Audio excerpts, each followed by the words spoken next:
Ha.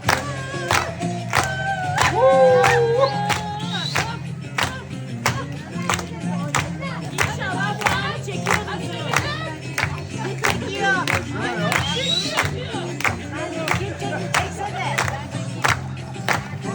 Arka. Hep çalışmak olmaz, biraz oynayalım.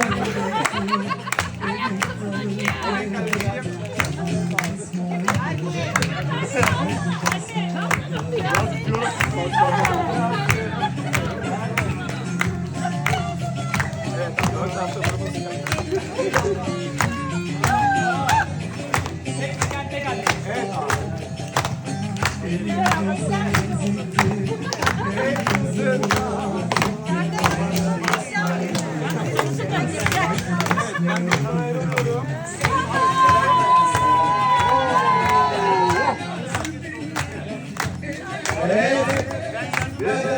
Biraz daha iyi. Hadi.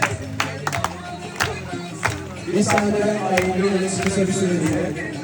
Tekrar buluşacağız. Bu tekrar dönecekler bunlar.